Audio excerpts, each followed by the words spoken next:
একটা নাটক, সেই সময় রবীন্দ্রনাথ কি করছে, সেই সময় রবীন্দ্রনাথ কি গান লিখছে, কি প্রবন্ধ লিখছে, এটা তো একটু সবার আগে একটা পরিচালককে বুঝতে হবে।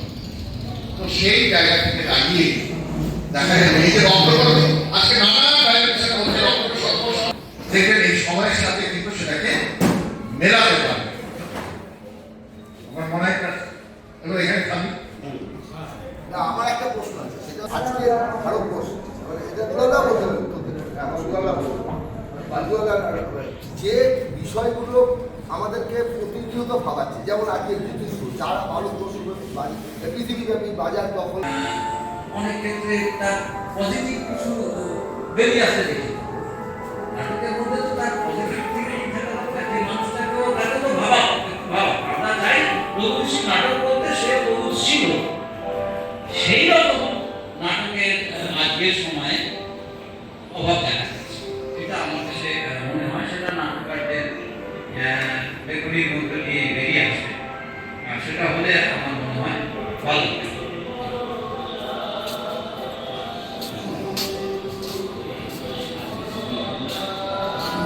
আপনি সঠিকভাবে চিহ্নিত করেছেন যে আমি রাজনৈতিক কথা যদি নাও বলি, তাহলে সময় এবং সমাজ সেটাকে কোনো না কোনোভাবে চিত্রিত করা দরকার। কারণ অগ্রদা বলেছেন যে মানুষ যখন থিয়েটার দেখতে বসে, দর্শক সিরিয়াস দর্শক যখন থিয়েটার দেখতে বসে, তখন তার চলতি অভিজ্ঞতাগুলোর সঙ্গে কিছু কিছু ক্ষেত্রে সে মেলাতে যায়। এই যে ব্যাপারটা, সেক্ষেত্রে আপনার বক্তব্য সত্যি গ্রহণযোগ্য, এবং সে ব্যাপারে যদি আপনি অভিজ্ঞতা কিছু সবকিছুর মধ্যে এত বেশি রকম কাটাছেড়া হয়েছে, এত বেশি রকম ইনফিল্ট্রেশন বা অনুপ্রবেশ ঘটেছে আমাদের দেশের সামাজিক অবস্থা এবং অর্থনৈতিক অবস্থার মধ্যে, যার একটা প্রভাব সামগ্রিকভাবে বহু মানুষের মধ্যে কিন্তু সেটা বিস্তার করেছে। সেই প্রভাবটা বহু মানুষের মধ্যে সে প্রভাব বিস্তার করেছে। এখন এই রকম একটা ভাবনা থেকে যখন থিয়েটারটা মঞ্চস্থ হচ্ছে, দর্শক যখন দেখছেন, তখন দর্শকের ভাবনার মধ্যে কি কাজ করছে, দর্শক কি চাইছে। কারণ এই সময়কালে যেটা বললাম যে সামাজিক এবং অর্থনৈতিক ক্ষেত্রে এত রকম বিভিন্ন রকম কাটাছেড়া হয়েছে, মানুষের ভাবনা দর্শন সবকিছুর মধ্যে বিনোদনের এত রকম বিষয়গুলো এসে গেছে যে মানুষ সূক্ষ্মভাবে যে কোনো কিছু ভাববার জায়গাটায়, এই জায়গাটা কোনো না কোনোভাবে ক্ষতিগ্রস্ত হচ্ছে। দলগুলোর ভেতরে এই যে ঘরে এতগুলো মানুষ এসে বসেছেন, অনেক সেমিনারে 7 জন 8 জনের বেশি লোক পাওয়া যাচ্ছে না। সব জায়গায় প্রতিবন্ধকতা, সব জায়গাগুলোকে শুকিয়ে দেওয়া হচ্ছে। একটা চক্রান্ত, একটা গভীর সামাজিক সংকট। হঠাৎ করে দেখুন এই মুহূর্তে গ্যাস নেই, কেমন একটা মানুষের দৃষ্টিভঙ্গি ডাইভার্ট হয়ে যাচ্ছে।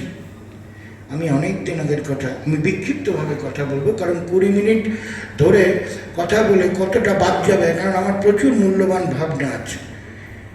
আমি 1984 সালে, আমি তার কথা আজকে বলে যাচ্ছি এখানে, এই বৈদ্যনাথ চক্রবর্তী বলে মাইমের এক ভদ্রলোক আছেন, উনি নৈহাটিতে মনে হয় থাকেন, কোথায় নৈহাটিতে থাকেন।